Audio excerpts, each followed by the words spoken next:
Bonsoir, bienvenue pour ce nouvel épisode de Rock 80 qui, comme d'habitude, va nous emmener aux États-Unis, en Angleterre, un petit peu en France avec des petites histoires diverses sur ce fabuleux monde du rock des années 80. Et pour commencer ce programme, ce soir, une reprise signée Ian Gillan, le chanteur iconique de Deep Purple, même s'il est parti en 1973 et qu'il est revenu 11 ans après. En 1982, c'était une période un peu troublée pour lui, puisque c'était, en tout cas avant sa reprise et pour une longue période, son dernier album sous son nom et sous son groupe à lui, si on peut dire, Ian Gillan Band. Et cet album, c'était Magic. Ensuite, il rejoindra pour un album Black Sabbath, un album assez étonnant, mélange de deux mondes. Puis, ce sera la reformation de Deep Purple. Le morceau qu'on va écouter, ce n'est pas n'importe quoi, puisque c'est une reprise de Stevie Wonder. Et quand une composition est bonne, avec des grosses guitares ou pas, c'est toujours intéressant. En l'occurrence, Living for the City, ça a été un petit tube mineur pour Monsieur Gillan, 1982.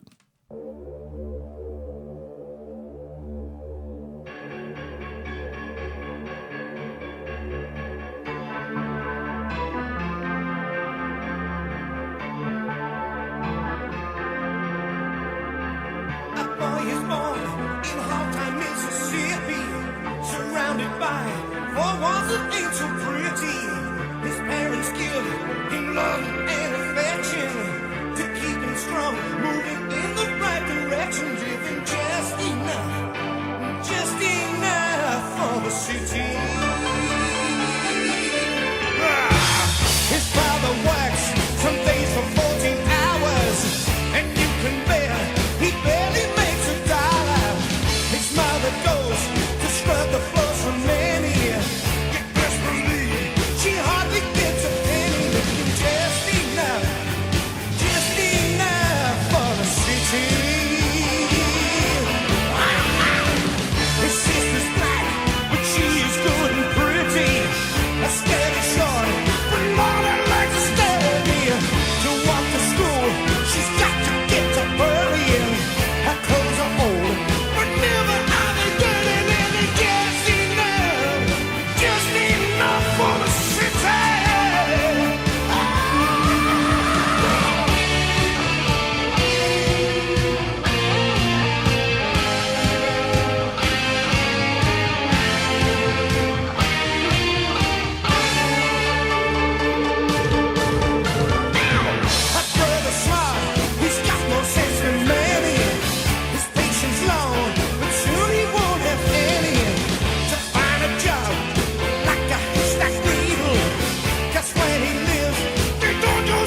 Le chanteur iconique de Deep Purple avec son groupe en 1982.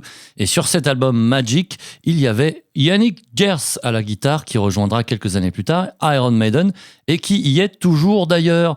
C'est Rock 80, c'est sur RCJ. Et on repart aux États-Unis, comme d'habitude, on fait l'aller-retour, on traverse l'Atlantique, avec un petit jeune qui commençait à promettre et qui est quasiment le créateur de ce qu'on a appelé le hard FM, c'est-à-dire des mélodies vraiment sucrées, mais des guitares vraiment acérées.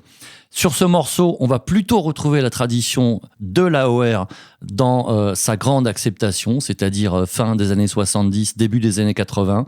C'est un titre où l'orthographe et la grammaire sont volontairement déformés. She Don't Know Me, Bon Jovi, extrait du premier album de 1984.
Le premier album de Bon Jovi avec le chanteur John Bon Jovi qui est le grand chef quand même, on peut le dire.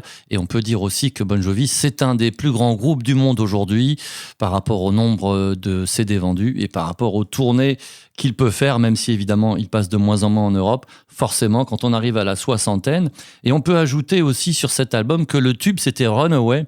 Et Runaway n'avait pas été en fait joué et composé en même temps que les autres morceaux. Mais comme Bon Jovi avait un oncle, Tony, qui gérait des studios d'enregistrement à New York, il avait réussi, avec beaucoup d'aplomb et surtout un très bon piston, à peine 22 ans, à enregistrer une maquette. Et cette maquette, c'était Runaway, qui est donc jouée sur l'album par des musiciens totalement différents en dehors de lui. Pour la petite histoire, c'est Rock 80, c'est sur RCJ jusqu'à 23h, jusqu'à minuit, pardon, tous les mardis, et forcément, on fait un petit tour au Canada, qui était le paradis de l'AOR à l'époque. Le groupe Prototype, un album sans nom, 1983, Live Forever.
On appelait ça à l'époque du rock commercial, figurez-vous, surtout en France, où on préfère les losers qui savent pas bien chanter et pas bien jouer.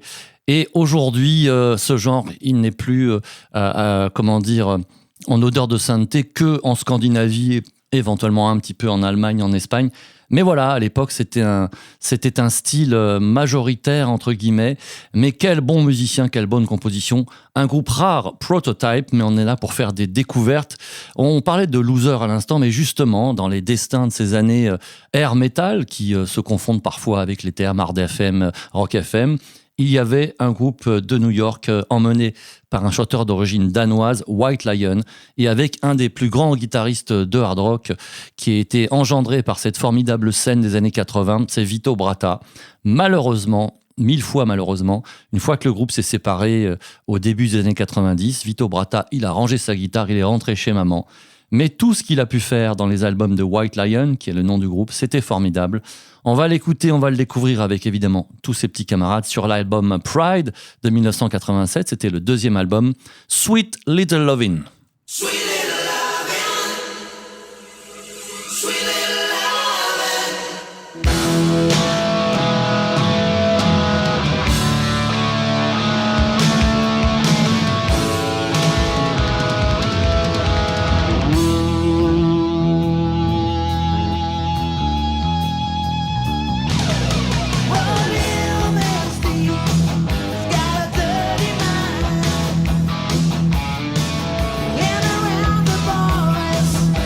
She's one of a kind.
Et je ne cesserai de vanter les mérites de ce guitariste Vito Bratta, complètement oublié de tous, y compris des amateurs de hard rock, et y compris des amateurs de guitare, sauf vraiment les fous furieux, dont je fais peut-être partie. Et dans cette catégorie, je ne vois guère que Jackie Lee, qui s'est fait connaître avec Ozzy Osbourne, avec ce mélange de brio, d'inspiration, de toucher, et à la fois d'imagination, tant en rythmique qu'en solo.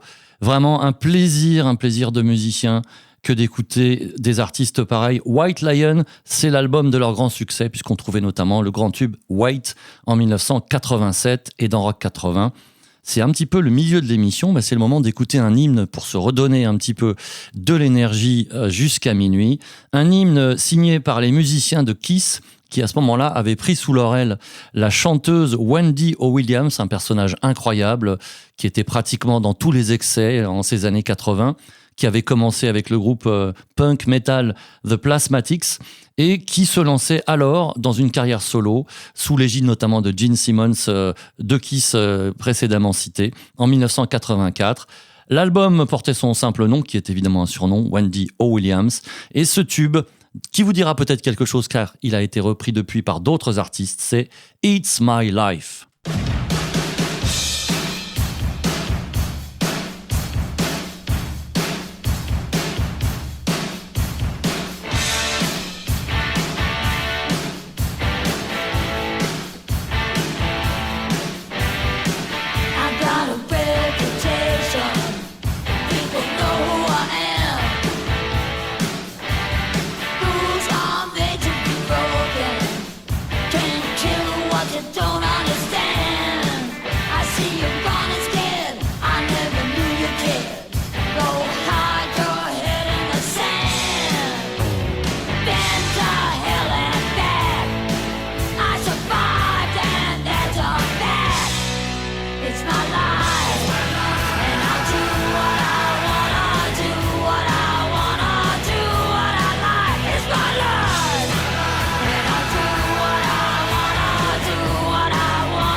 C'était vraiment un beau cadeau de faire ce morceau It's My Life pour Wendy Williams de la part des musiciens de Kiss. Il me semble bien que c'est Simmons et Stanley qui ont composé ce titre et ça lui a permis d'avoir un petit succès en solo. Mais je l'ai peut-être dit juste avant, alors je le répète peut-être, Wendy Williams qui, à force d'excès et de problèmes divers, s'est éteinte à l'âge de 40 ans. À la fin des années 90, me semble-t-il. Et je vous rappelle que Rock 80, c'est pas seulement sur 94.8, pas seulement sur les tablettes et sur toutes les applications, sur le site aussi de la radio, radio-rcj.info, sur lequel vous pouvez retrouver cette émission, mais aussi les précédentes. Si vous avez besoin de vous remémorer ces années et de faire des découvertes, parce que c'est toujours l'esprit qu'on utilise ici et qu'on met en avant, la découverte. Il y a aussi des hasards, parce que ce n'est pas parce qu'on est fasciné par le christianisme comme Gad Elmaleh qu'on va vous diffuser le groupe Petra, mais tout simplement parce que il se trouve qu'à l'époque, dans les années 80, d'un point de vue stylistique, la plupart des groupes de rock dits chrétiens aux États-Unis, mouvement typiquement américain, étaient dans une veine AOR, Hard FM. Et donc, ça valait aussi pour ce groupe qui, par ailleurs, et comme la plupart aussi, étaient d'excellents musiciens. Donc, ce qui nous intéresse, ce n'est pas le message, c'est la musique. Extrait de l'album Back to the Streets en 1986. Altar Ego, le groupe Petra.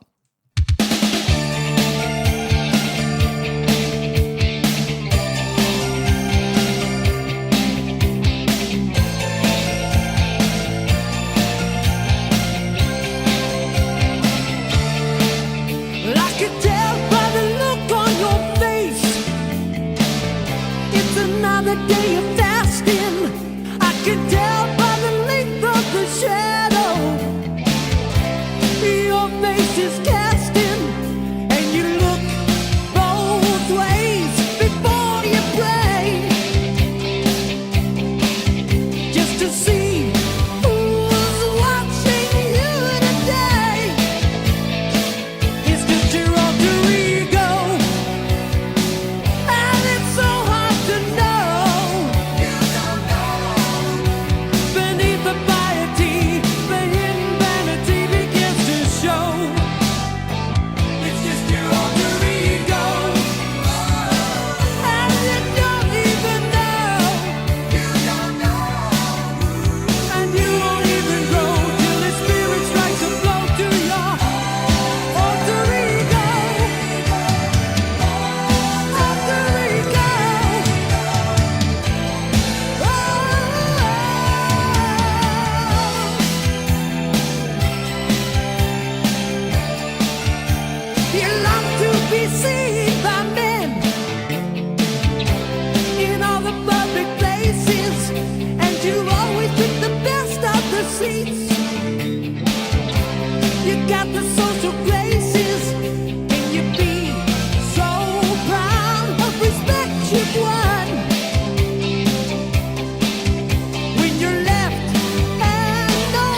Le groupe Petra dans Rock 80, une émission que vous retrouvez tous les mardis de 23h à minuit sur RCJ.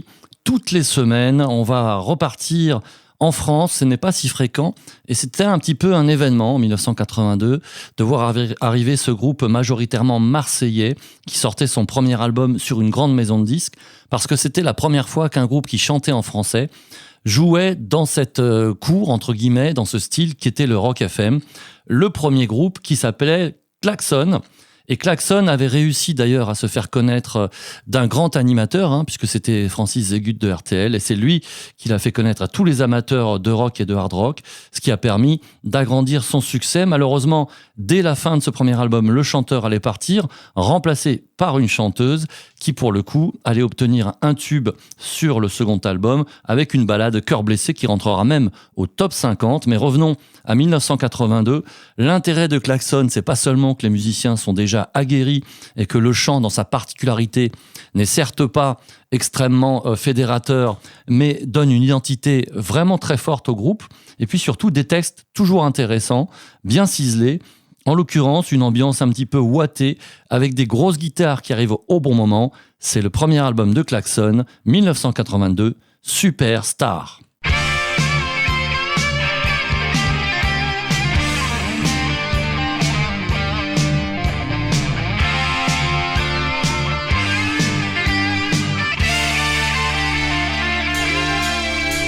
Je n'ai pas d'argent, pas pour longtemps. Ça ne va pas durer, car tout va changer. Moi je voudrais vivre dans ce palace doré. J'ai les deux mains libres, le cœur bien accroché. Depuis que je suis né, on me l'a toujours dit, ça devait m'arriver. C'est la chance de ma vie, les choses vont tourner, bien sûr de mon côté. Tout le monde sera fauché, et moi je vivrai comme une star, comme une superstar. Dans une limousine rouge et noire. L'air un peu hagard, l'air un peu hagard. Et les poches pleines de dollars. Ouah, ouah. Alors j'inviterai mes gentils parents, s'ils veulent bien venir laisser leur campement. Je renfermerai mon or, mon argent, très très loin de leur poche, de leurs doigts, de leur camp. Hey, je serai leur roi, leur frère, leur enfant. Ils seront oubliés comme par enchantement que je ne suis qu'une moitié de gitan. On ne parlera pas du temps où j'étais comme une star, comme une superstar. Dans un lit moisi, une drôle de vie. Moi, l'air un peu hagard, l'air un peu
Heureusement, cet album a fini par être réédité il y a quelques années et on l'avait attendu des années et des années. Le deuxième album, lui, l'avait été réédité par un autre label. C'est très compliqué ces histoires parce qu'il faut négocier les droits et c'est encore plus compliqué parce que ces labels de réédition sont en général indépendants et assez petits.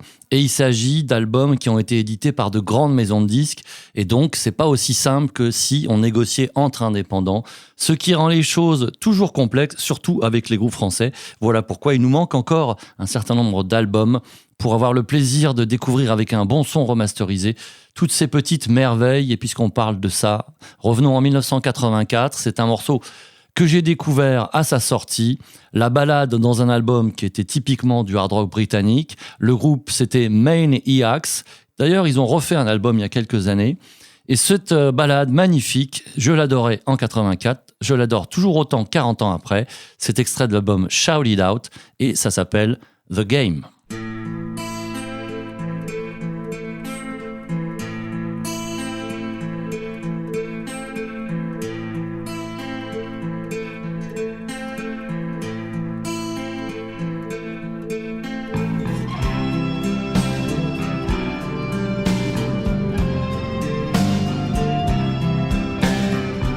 I've been searching so long for something that I thought I'd found in you. But when I realized that wasn't true, I said to myself, what's the use? And it's all in the game, and the game is over. Been using each other, but we've run out of passion.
Le groupe britannique Main E-Axe dans Rock 80, on est ensemble jusqu'à minuit.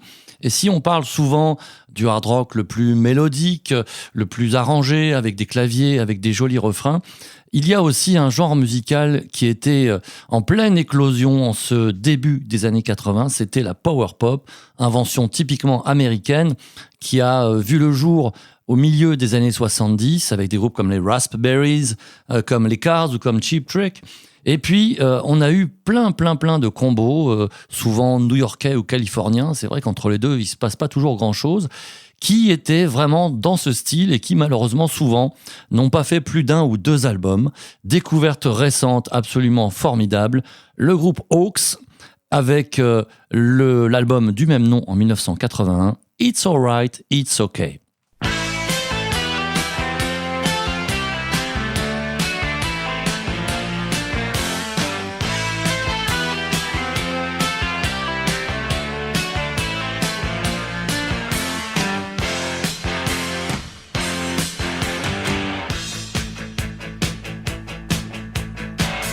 Need a love from somewhere.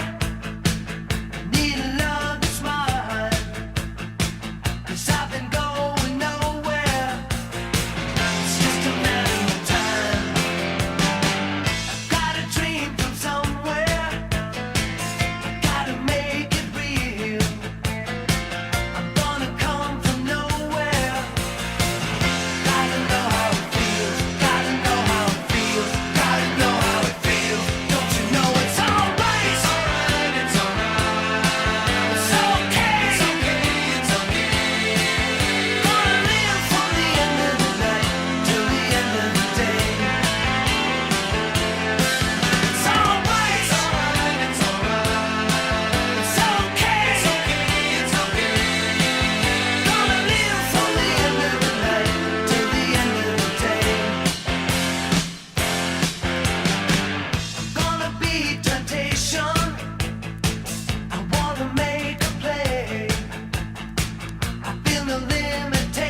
Absolument formidable ce morceau et ce groupe Hawks, qui sont d'ailleurs les initiales des musiciens et pas du tout un nom d'animal plus ou moins dangereux.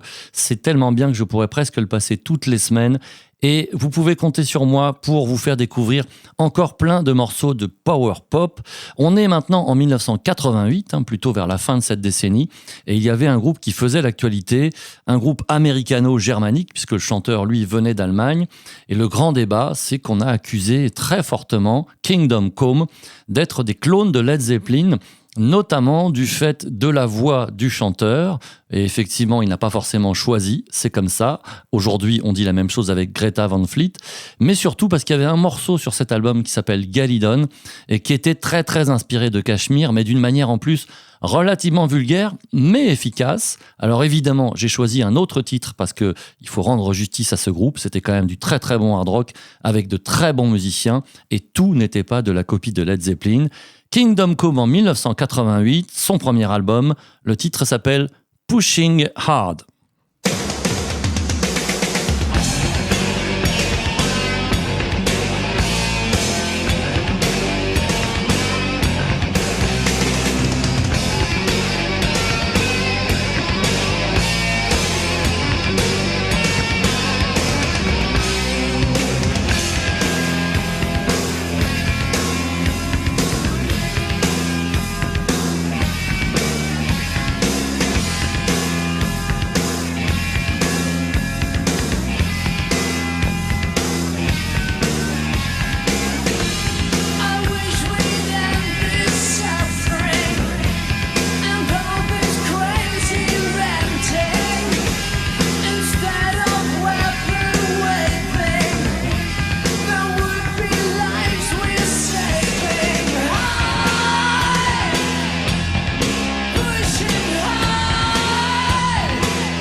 Rock 80 va se terminer avec un groupe japonais, un groupe de rock progressif japonais.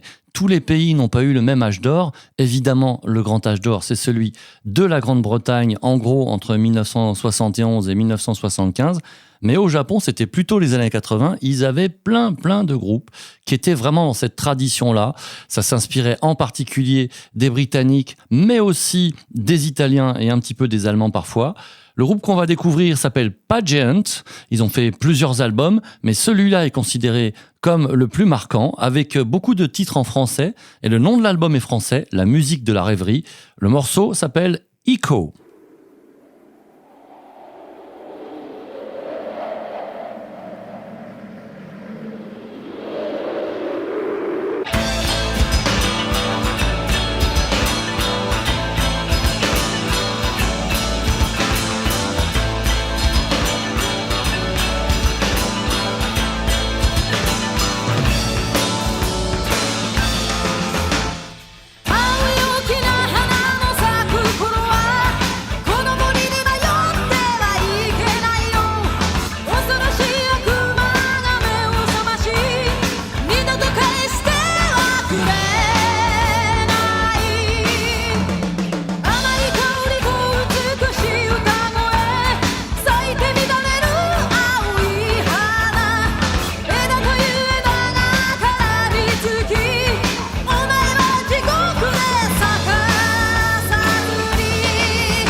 petit son de Carillon pour nous quitter ce soir avec le groupe Pageant. Et je vous le dis tout de suite, merci mademoiselle, c'est une menace, il y aura encore du rock progressif japonais dans Rock 80. On se retrouve donc la semaine prochaine à 23h. Je vous rappelle le site radio-rcj.info. Merci comme d'habitude à Théo et à Daniel pour avoir préparé cette émission techniquement. Avec plaisir, je vous retrouve donc mardi prochain. Je vous souhaite une très bonne soirée, une très bonne nuit.